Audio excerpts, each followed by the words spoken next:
start off by saying choices. Life is about choices. Think about it. And in this case, my client, Noah Williams, his girlfriend, Antonisha Bryant, she made a choice. She made a choice. She got a concealed weapon permit, and she legally purchased a weapon, a handgun, a Glock 22. She did this back in November. It was November 4th, 2020. Went to the store, not a convicted felon, no criminal history, has a concealed weapon permit, and buys the weapon, right? The evidence will show that because of that choice she made, the government, this is the government, the state here, the government took an opportunity and charged my client with this crime. Specifically, you heard about the traffic stop.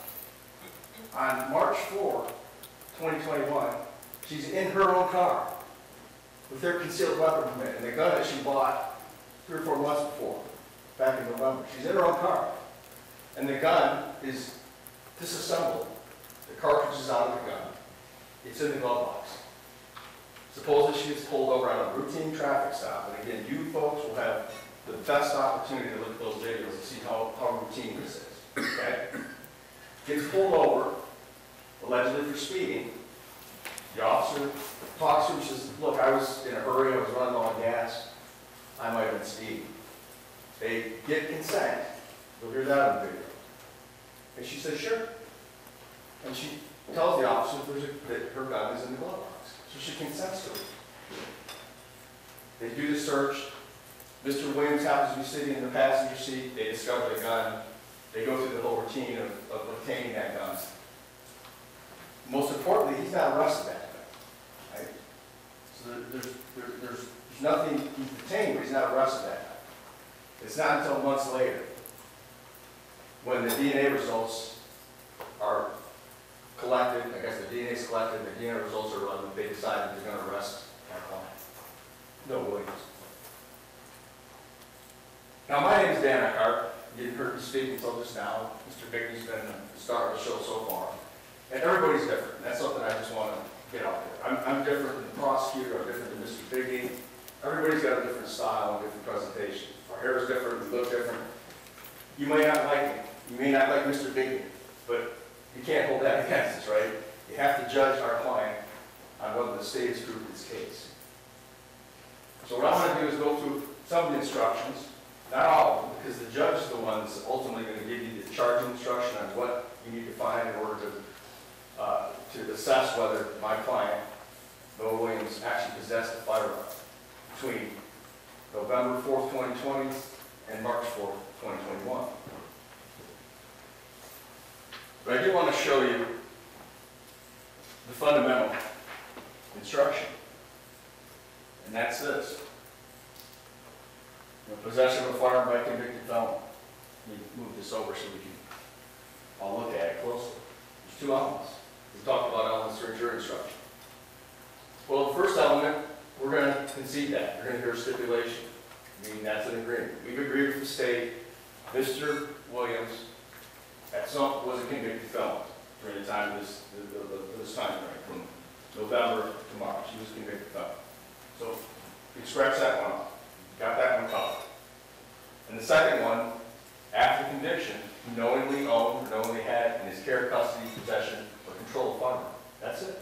But again, the judge is going to give you further definitions. Mr. Bigney talked about that in jury instructions. About jury instructions, how there's definition after definition, and you all took it oath. Since we're going to go to the finish line, you're going to look at everything, you're going to assess it, you're going to assess the facts. One thing that is crucial in your analysis, and I'll read this instruction. I can't put the whole thing up because we haven't got it blessed in its entirety by the court yet. There's a charging conference where we decide which instructions are the ones you're going to hear.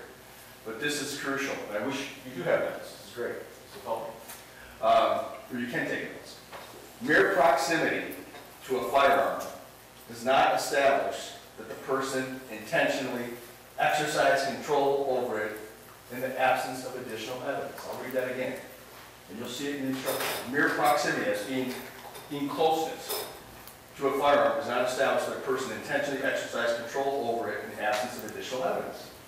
That's going to be one of the instructions you're going to get. So in this case, we've already conceded Noah Williams, also known as Spinabenz. You'll find out that he's a rapper, rap music. He's got YouTube videos. But he's a passenger in his girlfriend's car, and they discover a handgun in a closed glove box. And the handgun is disassembled and needed the cartridges out of that handgun.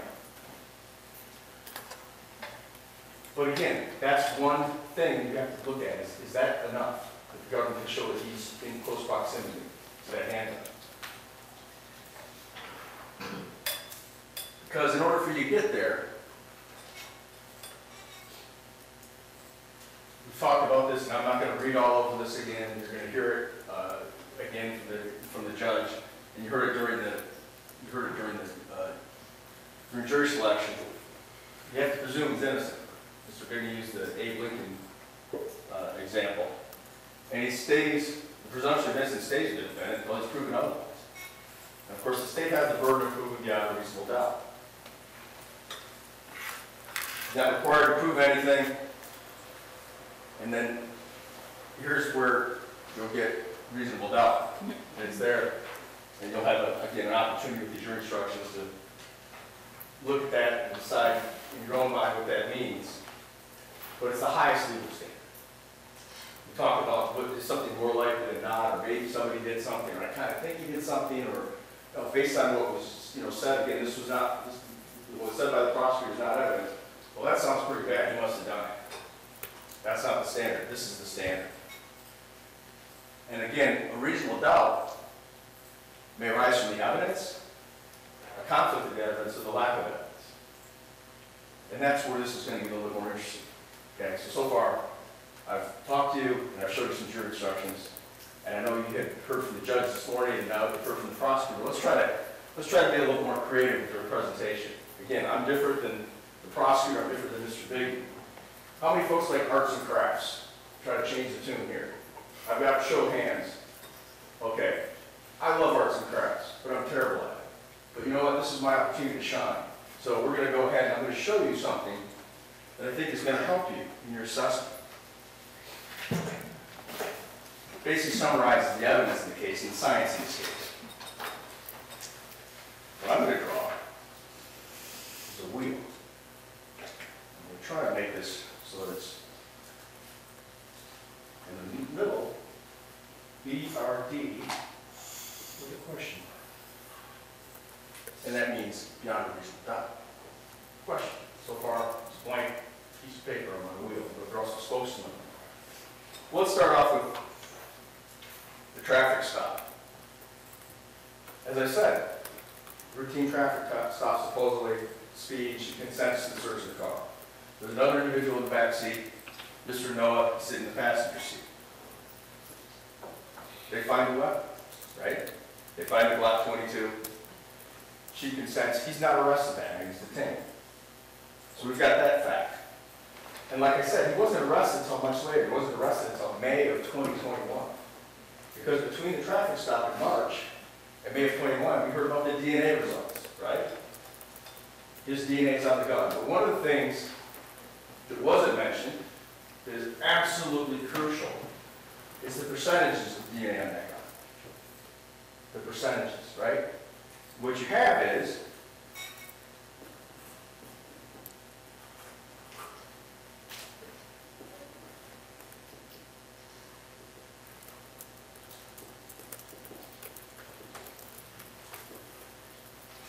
this number. That's a 12. So 12% of the DNA harvested from that Glock 22. It's a 40 caliber gun. Only 12%. He was a minor contributor. 79%, not good at math, 9th grade math, 79%, that's a big number, right? That's the major contributor. And guess who the major contributor was? The woman who legally bought the gun, has a concealed weapon permit, has it in her glove box, right? And we don't know who the 8% is. So that's something that's kind of important, I would think, if you were on trial like this man is. So that's one thing on my wheel. The other thing you're going to hear from is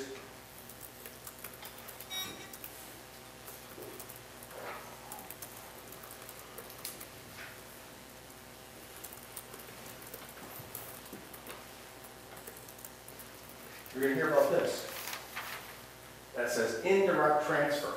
What that means is indirect transfer of DNA. I see a couple folks nod their head. And what you're going to hear from their own expert and our expert is that there's more than one way that DNA can get on an object. You'll hear testimony that I could shake Mr. Williams' hand. Shake his hand right now, right? I'm in court, I'm a little nervous, a little hot, maybe perspiring. He's nervous, he's on trial. We shake hands.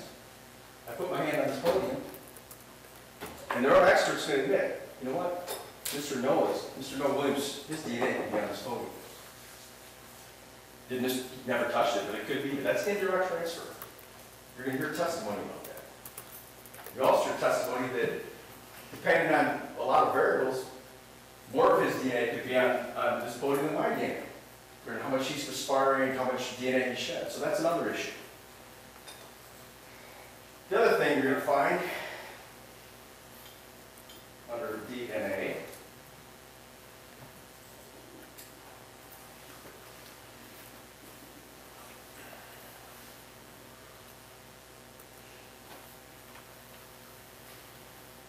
is that how, when, and where. I just talked about how, that their expert will not be able to take that statement under oath and say under oath that he touched that firearm. Because I'm going to ask her. She won't be able to say it. All she can say is, well, 12% of his DNA is on the gun. Because of indirect transfer, that contingency. She won't be able to say it. You know the other thing she's not going to be able to say? She's not going to be able to say when the DNA got in there. Has no idea. Can't say when it got in the gun. Certainly can't say it happened the night of the traffic stop. Right? And finally, she can't say where the DNA got in the gun. In other words, where was the gun physically when that DNA got on the gun? Was it Duval County? Was it Miami? Was it, who knows where it was? Alaska? I don't know. So you're going to hear those answers. So she can't tell how, when, and where the DNA got in the gun.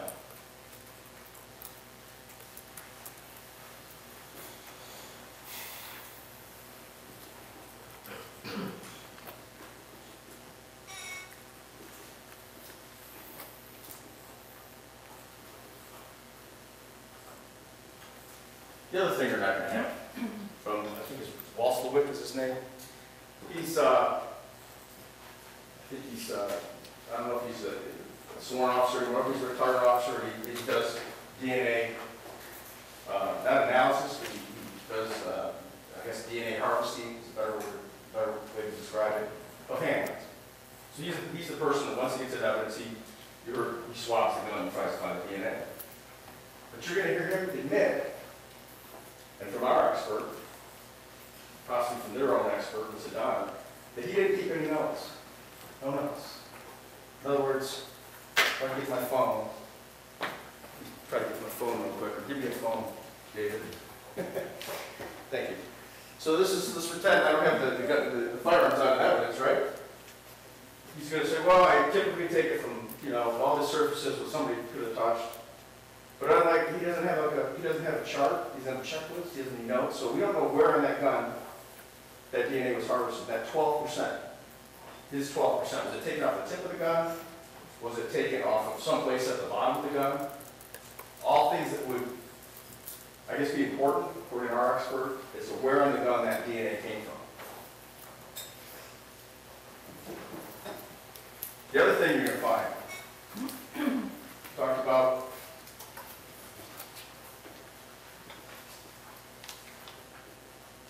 spelled that wrong, but that's okay.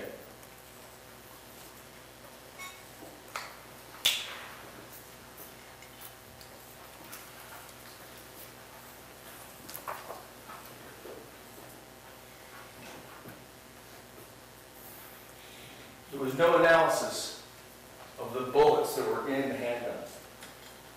Nobody looked at those bullets and tried to harvest those and see the bullets, they go into the gun, into the cartridge. And I'm going to get to another time in this trial to actually show you how that's done. No analysis of any fingerprints or DNA on the bullets. Now you've heard that Mr. Williams, as you can see, he's sitting in front, and state decides they're going to charge Mr. Williams. They're going to go after Mr. Williams. Now that's where you have a choice. You have a choice as jurors to apply the facts, the jury instructions of law. You got to go back and deliberate and look at all the evidence and look at what's real. Not the speculation, not the conjecture, not the theories of why he should have had a gun or what he may have said in a song, a rap song. Okay? And come back with the only possible verdict of not guilty. Thank you.